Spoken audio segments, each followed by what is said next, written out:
They saw their daughter earn her bachelor's, her master's, and her doctorate degrees from UCLA by the time she was just 26 years old. An excellent start to what is now a very long list of accomplishments. If you've heard her speak, you know one thing for sure: she is superb. We are in for a definite treat. I'm pleased to present to you the Honorable Dr. Shirley Weber.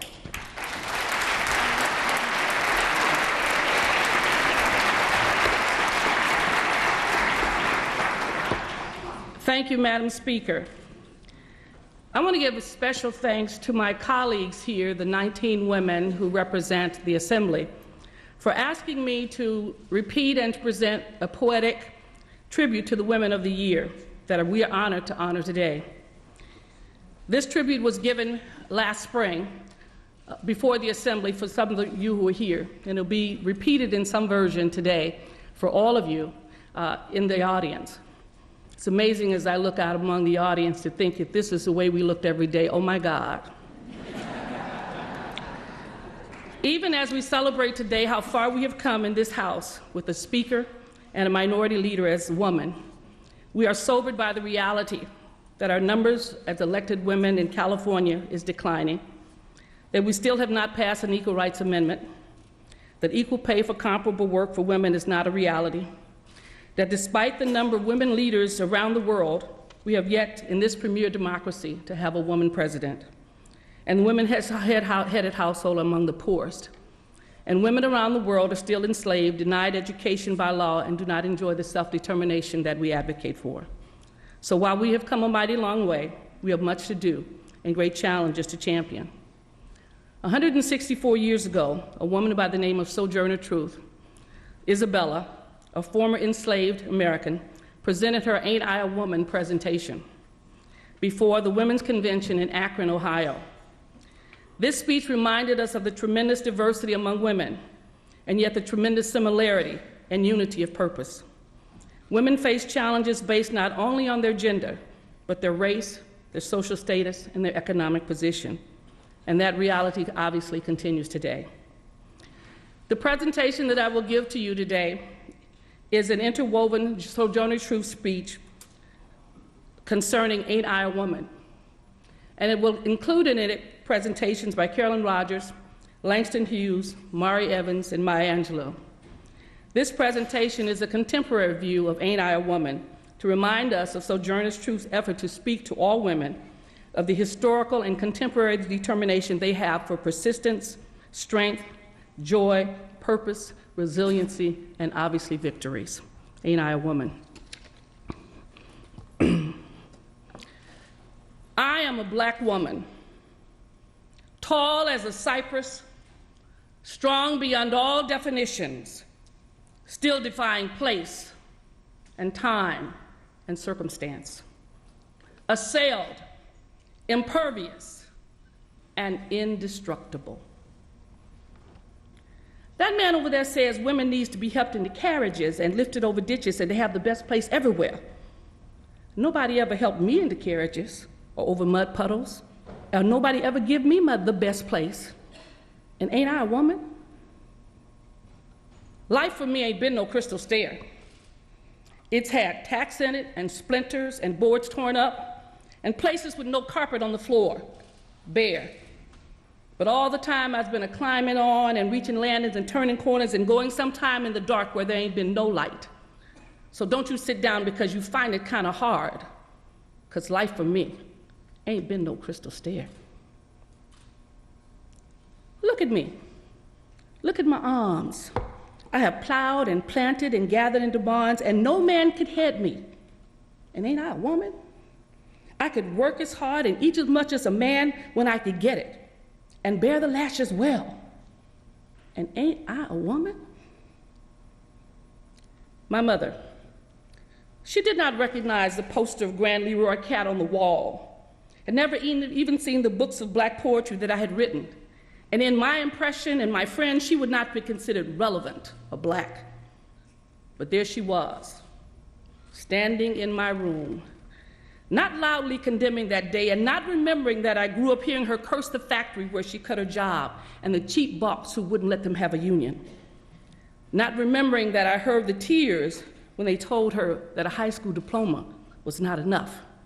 And here now, not able to understand what she'd been forced to deny, but still, she pushed into my kitchen so she could open my refrigerator to see what I had to eat, and pressed 50 bills in my hand and said, "Pay the talk bill and buy some food. Child, you got folks who care about you." My mother, a religious Negro, proud of having waded through a storm, is obviously a sturdy black bridge that I've crossed over on.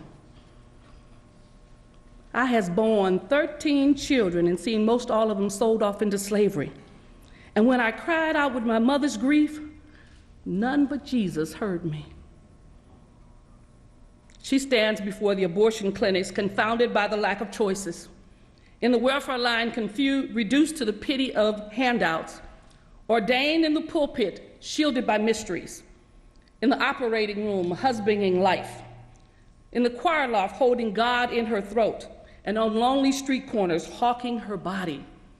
And in classrooms, loving our children to understanding. Centered on the world stage, she sings to her loves and her beloved, to her foes and detractors. However I am perceived and deceived, however my ignorance and conceits, lay aside your fears that I will be undone, because I shall not be moved. Then that little man in the black over there says, women can't have as much rights as men because Christ wasn't a woman. Where did your Christ come from? Where did your Christ come from?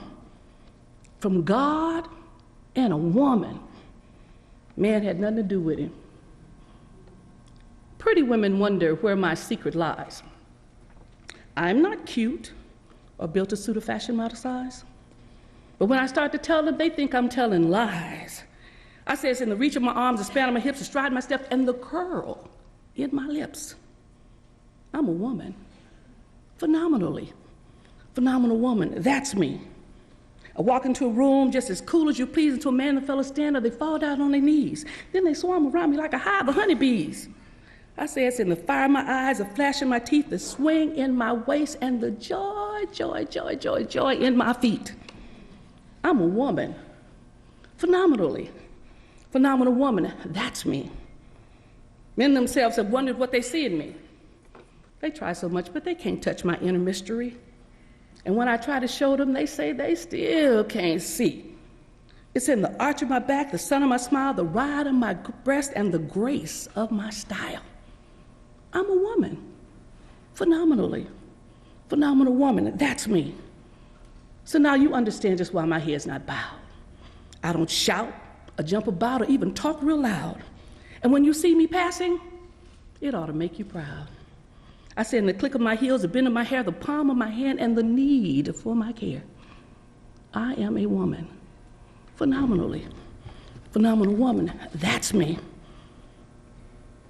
So if the first woman God ever created was strong enough to turn this world upside down all by herself, these women here today ought to be able to turn it back and set it right side up. And they're asking for it, and they're able to, and you men better let them. So I'm obliged you today for hearing me, and now Sojourner only has one last thing to say to you. You may write me down in history with your bitter, twisted lies. You may trod me in the very dirt, but still, like dust, I'll rise. Does my sassiness upset you? Why are you beset with gloom? Because I walk like I've got oil wells pumping in my living room.